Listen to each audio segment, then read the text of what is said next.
السلام عليكم، شلونكم؟ إن شاء الله كلكم بخير صحة والعافية. اليوم طلعنا سفرة، طبعًا كانت يوم الجمعة، سفرة عائلية، وطبعًا إحنا وبيت حماية اثنيناتهم يعني 3 عوائل طلعنا، السفرة كانت كلش حلوة فحبيت أشاركها وياكم. رحنا المنتجع عالتون كوبري، الأجواء كانت كلش حلوة، وهاي آخر سفرة طبعًا جت رمضان بعد. وطبعًا وصلنا تقريبًا 10:15 طلعنا من وقت لأن حيل ازدحام، تعرفون الجمعة والسبت هاي صار أسبوعين حيل ازدحام أيام الجمعة، فطلعنا من وقت. وصلنا وهنا فرشنا الحصيرة مالتنا ولمينا أغراضنا كلها نزلناها من السيارة خليناها بطرف، ونزلنا شوية عالمي أخدنا صور وهاي شوية. طبعًا المي كانت كلش باردة يعني مو مال اللعب، مو مثل الصيف واحد جهال يلعبون بالمي وهاي، لا هسه جو كلش باردة كانت المي. وسوينا مرجوحة للجهال، جنا ماخذين الحبل،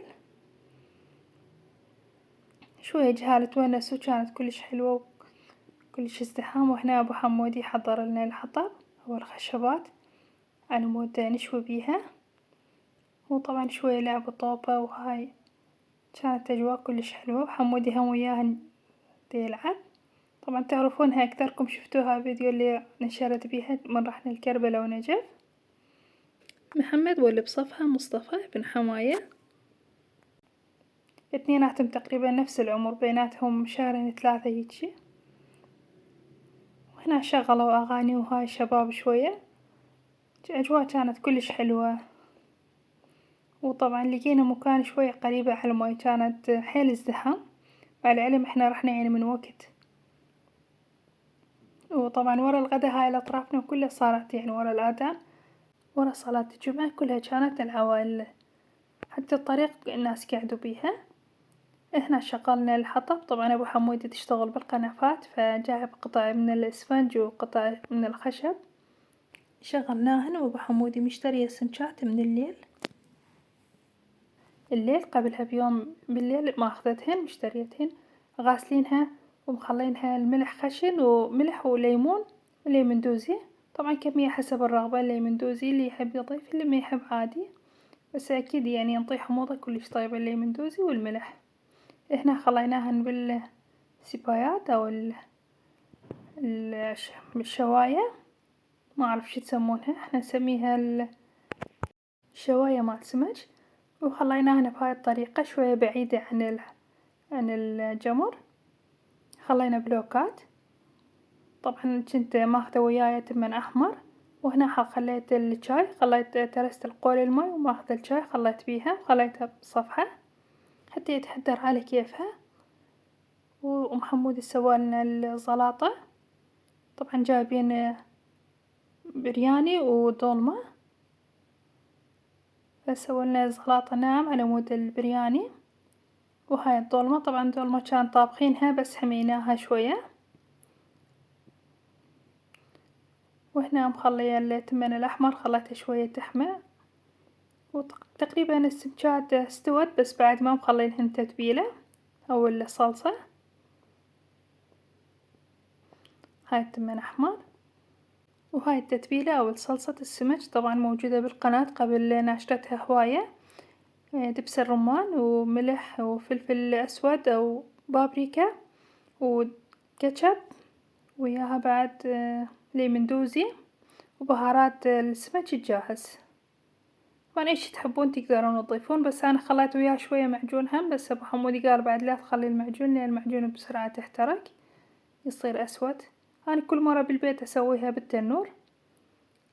هنا بالفرشة خليناهن الصوص، طبعًا أكتر شي أبو حمودي تعب، أبو حمودي شوى السمكات كلها، شوت السمكات وكل الحطب كلها أبو حمودي سواها، لأن البقية كلهم راحوا للجامع، الصلاة كانت حيل قريبة الجامع فكلهم راحوا لصلاة الجمعة.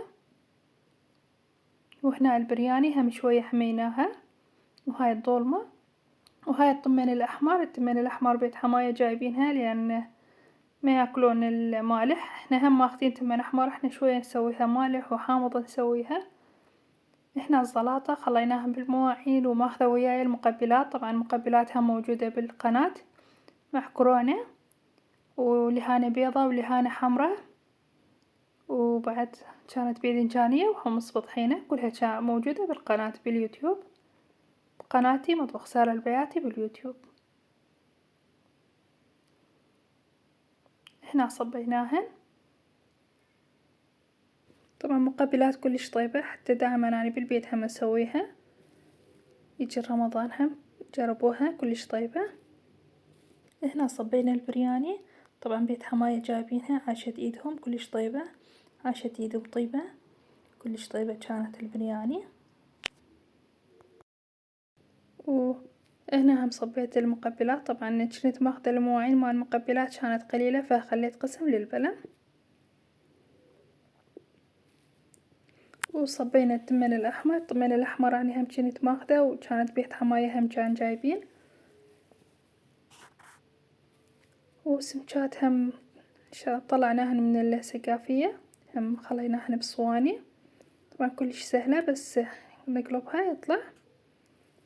طبعا كانت 3 بس واحد من عندهم ما مصورين هالجهال، طبعا كانت حمودي يصور فما أعرف ناسيها ما كانت موجودة.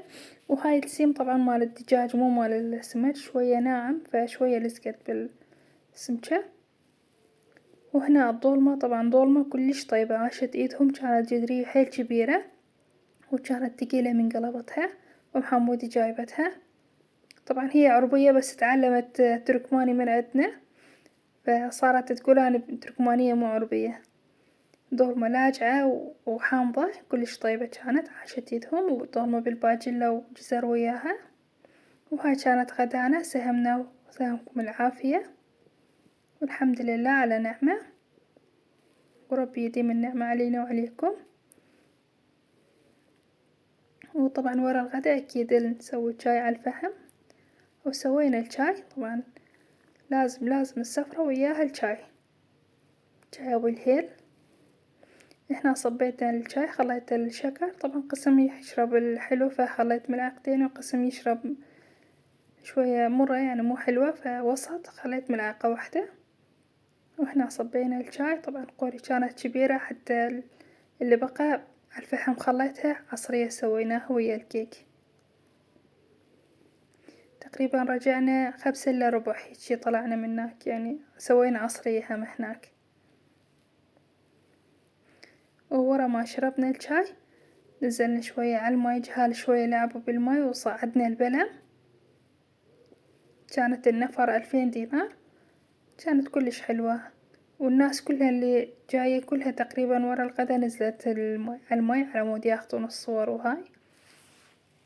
وهنا مصطفى مكيف يلعب بالماي، ابن حماية ربي يحفظها،